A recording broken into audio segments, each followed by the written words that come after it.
ಮರಳಿ ಗೂಡಿಗೆ ಮರಳೋದಕ್ಕೆ ಮಾಜಿ ಸಚಿವ ಗಾಲಿ ಜನಾರ್ದನ ರೆಡ್ಡಿ ನಿರ್ಧಾರ ಮಾಡಿದ್ದಾರೆ. ನಾಳೆಗೆ ಬಹುತೇಕ ಅವರು ಬಿಜೆಪಿಗೆ ಸೇರ್ಪಡೆಯಾಗಲಿದ್ದಾರೆ.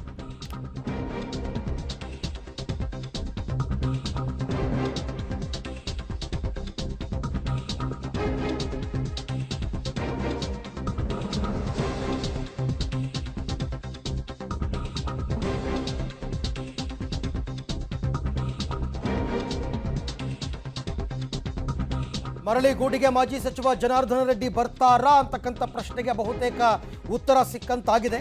ನಾಳೆ ಜನಾರ್ದನ ರೆಡ್ಡಿ ಬಿಜೆಪಿಗೆ ಸೇರ್ಪಡೆಯಾಗೋದು ಫಿಕ್ಸ್. ಬಿಜೆಪಿ ಸೇರ್ಪಡೆಗೆ ಹೈಕಮಾಂಡ್ ಕೂಡ ಗ್ರೀನ್ ಸಿಗ್ನಲ್ ಕೊಟ್ಟಿದೆ. ಹಾಗಾಗಿ ದೆಹಲಿಯಲ್ಲಿ ರೆಡ್ಡಿ ನಾಳೆ ಅಧಿಕೃತವಾಗಿ ಬಿಜೆಪಿಗೆ ಸೇರ್ಪಡೆಯಾಗ್ತಾರೆ ಅಂತಕ್ಕಂಥ ಮಾಹಿತಿಗಳು ಲಭ್ಯವಾಗಿದೆ. ಈ ಹಿಂದೆ ಸಾಕಷ್ಟು ಬಾರಿ ಬಿಜೆಪಿಗೆ ಸೇರ್ಪಡೆಯಾಗೋದಕ್ಕೆ ಜನಾರ್ದನ ರೆಡ್ಡಿ ಪ್ರಯತ್ನ ಪಟ್ಟಿದ್ರೂ ಕೂಡ ಹೈಕಮಾಂಡ್ ಒಪ್ಪಿರಲಿಲ್ಲ. ಅದಾದ ನಂತರ KRPP ಅಂತಕ್ಕಂಥ ಪಕ್ಷವನ್ನು ಕಟ್ಟಿದ್ರು.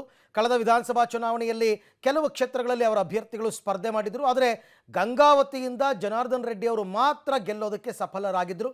ಆ ಪಕ್ಷದಲ್ಲಿರ್ತಕ್ಕಂಥ ಏಕೈಕ ಶಾಸಕ ಜನಾರ್ದನ ರೆಡ್ಡಿ ಈಗ ಬಿಜೆಪಿಗೆ ಸೇರ್ಪಡೆಯಾಗೋದಕ್ಕೆ ಎಲ್ಲ ತೀರ್ಮಾನಗಳನ್ನು ಮಾಡಿದ್ದಾರೆ. ಜನಾರ್ದನ ರೆಡ್ಡಿ ಅವರನ್ನು ಪಕ್ಷಕ್ಕೆ ಕರ್ಕೊಂಡು ಬರ್ತಕ್ಕಂಥದ್ದು ಅಂದರೆ ಈ ಹಿಂದೆ ಅವರ ಗಣಿ ಹಗರಣಗಳೆಲ್ಲ ಇತ್ತಲ್ಲ, ಹಾಗಾಗಿ ಪಕ್ಷ ಒಪ್ಪಿರಲಿಲ್ಲ, ಈಗ ಒಪ್ಪಿದೆ.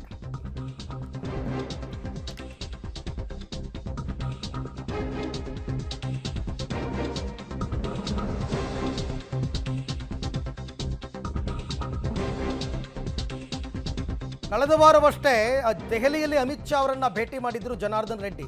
ಅಮಿತ್ ಶಾ ಅವರ ಬುಲಾವ್ ಮೇರೆಗೆ ಇವರು ದೆಹಲಿಗೆ ಹೋಗಿದ್ದರು. ಅಲ್ಲಿ ಹೋಗಿ ಮಾತುಕತೆಯೆಲ್ಲ ಆಡಿದ ನಂತರ ಯಾವುದೇ ಷರತ್ತುಗಳು ಇಲ್ಲದೆ ಬಿಜೆಪಿಗೆ ಸೇರೋದಕ್ಕೆ ಮಾಜಿ ಸಚಿವ ಒಪ್ಪಿಗೆ ಕೊಟ್ಟಿದ್ದಾರಂತೆ.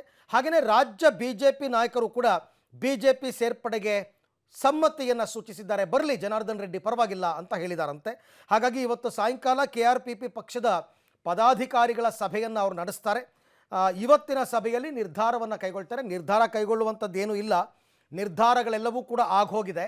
ಆದರೆ ಪದಾಧಿಕಾರಿಗಳ ಸಭೆಯನ್ನು ಕರೆದು ಎಲ್ಲರಿಗೂ ಈ ವಿಚಾರವನ್ನು ತಿಳಿಸಿ ನಾಳೆ ಅವರು ದೆಹಲಿಗೆ ಹೋಗ್ತಾರೆ. ದೆಹಲಿಯಲ್ಲಿ ಅಮಿತ್ ಶಾ ಅವರ ಮುಂದೆನೋ ಅಥವಾ ನಡ್ಡಾ ಅವರ ಮುಂದೆನೋ ಅವರು ಬಿಜೆಪಿಗೆ ಸೇರ್ಪಡೆಯಾಗ್ತಾರೆ. ಬಿಜೆಪಿಗೆ ಸೇರ್ಪಡೆಯಾಗ್ತಾರೆ ಅಂದರೆ KRPPಯನ್ನು ವಿಲೀನಗೊಳಿಸ್ಬಿಡ್ತಾರೆ ಬಿಜೆಪಿಯಲ್ಲಿ. ಈ ಬಗ್ಗೆ ಮತ್ತಷ್ಟು ಮಾಹಿತಿ ನಮ್ಮ ಬಳ್ಳಾರಿ ಪ್ರತಿನಿಧಿ ನವೀನ್ ಅವರಿಂದ ಮತ್ತಷ್ಟು ಮಾಹಿತಿಯನ್ನು ಪಡ್ಕೊಳ್ಳೋಣ. ನವೀನ್, ಯಾವ ಕಾರಣಕ್ಕೂ ಬಿಜೆಪಿಗೆ ಸೇರಲ್ಲ, ಯಾವ ಕಾರಣಕ್ಕೂ ನನ್ನ KRPP ಪಕ್ಷವನ್ನು ವಿಲೀನಗೊಳಿಸಲ್ಲ ಅಂತ ಹೇಳ್ತಾ ಇದ್ದ ಜನಾರ್ದನ ರೆಡ್ಡಿ ಅವರು ಈಗ ಏಕಾಏಕಿ ಬೇಷರತ್ ಬಿಜೆಪಿಗೆ ಸೇರ್ಪಡೆಯಾಗೋದಕ್ಕೆ ಏನು ಕಾರಣ? ಖಂಡಿತವಾಗ್ಲೂ ಅರುಣ್, ಕಳೆದ 14 ವರ್ಷಗಳಿಂದಲೂ ಕೂಡ ಬಿಜೆಪಿ ಪಕ್ಷದಿಂದ ದೂರ ಇರತಕ್ಕಂಥ ಗಾಲಿ ಜನಾರ್ದನ ರೆಡ್ಡಿ ಕಳೆದ ವಿಧಾನಸಭಾ ಚುನಾವಣೆ ವೇಳೆಯಲ್ಲಿ ತಮ್ಮದೇ ಆದಂಥ ಪಕ್ಷವನ್ನ ಕಟ್ಕೊಂಡು ಒಬ್ಬರೇ ಶಾಸಕರಾಗಿ ಆಯ್ಕೆ ಆಗಿರುವಂಥದ್ದು. ಆದರೆ ಇದಾದ ಬಳಿಕ ಪಕ್ಷವನ್ನ ವಿಲೀನ ಮಾಡಬೇಕು ಮತ್ತೆ ಪಕ್ಷವನ್ನ ತೊರೆದು KRPPಯನ್ನು ಬಿಟ್ಟು ಬಿಜೆಪಿಗೆ ಸೇರ್ಪಡೆ ಆಗಬೇಕು ಎನ್ನುವಂಥ ಸಾಕಷ್ಟು ಚರ್ಚೆಗಳಾಗ್ತಾ ಇತ್ತು. ನಂತರ ಇದೇ ವಿಚಾರವಾಗಿ ಪರ ಮತ್ತೆ ವಿರೋಧವಾದಂಥ ಚರ್ಚೆಗಳು ಕೂಡ ಸಾಕಷ್ಟು ಗೊಂದಲವನ್ನ ಸೃಷ್ಟಿ ಮಾಡ್ತಾ ಇದ್ವು. ನಂತರ ಗಾಲಿ ಜನಾರ್ದನ ರೆಡ್ಡಿ ಅವರು ಕೂಡ ಬಿಜೆಪಿಯ ವಿರುದ್ಧವಾಗಿ ಸಾಕಷ್ಟು ಬಾರಿ ಹೇಳಿಕೆಯನ್ನ ಕೊಡ್ತಾ ಇದ್ರು. ಆದರೂ ಕೂಡ ಕೊನೆಗೆ ಬಿಜೆಪಿಗೆ ಸೇರ್ಪಡೆ ಆಗೋದಕ್ಕೆ ಈಗ ನಿರ್ಧಾರ ಮಾಡಿರುವಂಥದ್ದು. ಕಾರಣ ಬಿಜೆಪಿಗೆ ಒಂದು ವೇಳೆ ಬಿಜೆಪಿಗೆ ಬಂದದ್ದೇ ಆದಲ್ಲಿ ಬಿಜೆಪಿಗೆ ಈ ಭಾಗದಲ್ಲಿ ಸಾಕಷ್ಟು ದೊಡ್ಡ ಮಟ್ಟದ ಶಕ್ತಿ ಸಿಕ್ಕತ್ತೆ. ಬಳ್ಳಾರಿ ಮತ್ತೆ ರಾಯಚೂರು, ಕೊಪ್ಪಳ ಭಾಗದಲ್ಲಿ ಸಾಕಷ್ಟು ದೊಡ್ಡ ಮಟ್ಟದ ಶಕ್ತಿ ಸಿಕ್ಕತ್ತೆ ಅನ್ನುವಂಥದ್ದು ಸ್ಥಳೀಯ ನಾಯಕರ ಅಭಿಪ್ರಾಯ ಆಗಿರುವಂಥದ್ದು. ನಂತರ ಅವರ ಪಕ್ಷವನ್ನ ವಿಲೀನ ಮಾಡೋದಕ್ಕೆ ಮತ್ತೆ ಅವರು ಬಿಜೆಪಿಗೆ ಸೇರ್ಪಡೆ ಆಗೋದಕ್ಕೆ ಇಲ್ಲಿರ್ತಕ್ಕಂಥ ಬಿಜೆಪಿಯ ಅಭ್ಯರ್ಥಿ ಅಂದ್ರೆ ಮಾಜಿ ಸಚಿವರಾದಂಥ ಶ್ರೀರಾಮುಲು ಅವರು ಕೂಡ ಸಾಕಷ್ಟು ಕಸರತ್ತನ್ನ ಮಾಡಿರುವಂಥದ್ದು. ಪಕ್ಷವನ್ನ ಇಟ್ಕೊಂಡು ಬೇರೆ ಅಂದ್ರೆ ಪ್ರಾದೇಶಿಕ ಪಕ್ಷವನ್ನ ಇಟ್ಕೊಂಡು ದೊಡ್ಡ ಮಟ್ಟದಾದಂಥ ಸಾಧನೆಯನ್ನು ಮಾಡೋದಕ್ಕೆ ಆಗಲ್ಲ.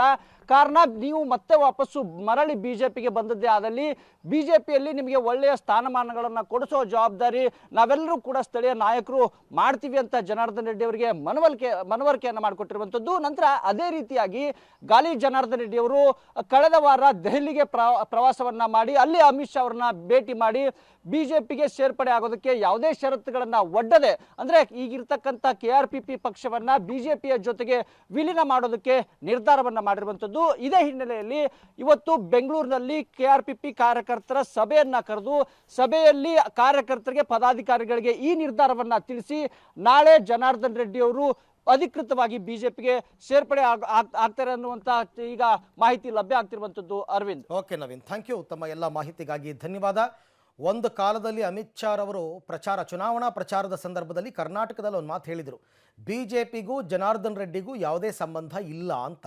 ಈಗ ಅದೇ ಅಮಿತ್ ಶಾ ಅವರೇ ಜನಾರ್ದನ್ ರೆಡ್ಡಿನ ಕರೆಸ್ಕೊಂಡು ದೆಹಲಿಯಲ್ಲಿ ಮಾತುಕತೆ ಆಡಿ ಕೊನೆಗೆ ಅವರನ್ನು ಪಕ್ಷಕ್ಕೆ ಸೇರ್ಪಡೆ ಮಾಡ್ಕೊಳ್ಳೋದಕ್ಕೆ ಅವರ ಮನವೊಲಿಸಿ ಇವರು ಒಪ್ಕೊಂಡು ಎಲ್ಲ ಆಗಿದೆ ಅಂತಂದರೆ ಜನಾರ್ದನ್ ರೆಡ್ಡಿ ಅವರಿಂದ ಪಕ್ಷಕ್ಕೆ ಅನುಕೂಲ ಆಗುತ್ತೆ ಲೋಕಸಭೆ ಚುನಾವಣೆಯಲ್ಲಿ. ಹಾಗಾಗಿ ಅವ್ರ ಪಕ್ಷಕ್ಕೆ ಬರಲಿ ಅಂತಕ್ಕಂಥ ತೀರ್ಮಾನ ಎಲ್ಲರದ್ದು ಸ್ವಾರ್ಥನೇ. ಕೊಪ್ಪಳ ಮತ್ತು ಬಳ್ಳಾರಿ ಭಾಗದಲ್ಲಿ ಈಗ ಬಳ್ಳಾರಿಯಿಂದ ಜನಾರ್ದನ್ ರೆಡ್ಡಿ ಅವರೇ ನಿಂತಿದ್ದಾರೆ, ಕೊಪ್ಪಳದಿಂದ ಡಾಕ್ಟರ್ ಬಸವರಾಜ್ ಕ್ಯಾವತ್ತೂರು ಟಿಕೆಟ್ ಕೊಟ್ಟಿದ್ದಾರೆ. ಹಾಗಾಗಿ ಅವರನ್ನು ಗೆಲ್ಲಿಸುವಂತಹ ಜವಾಬ್ದಾರಿ ಕೂಡ ಜನಾರ್ದನ್ ರೆಡ್ಡಿ ಅವರ ಹೆಗಲೇ ಇರುತ್ತೆ. ಹಾಗಾಗಿ ಪಕ್ಷ ಅವರಿಗೆ ಮಣೆ ಹಾಕಿದೆ ಅಷ್ಟೇ, ಇನ್ನೇನೂ ಇಲ್ಲ.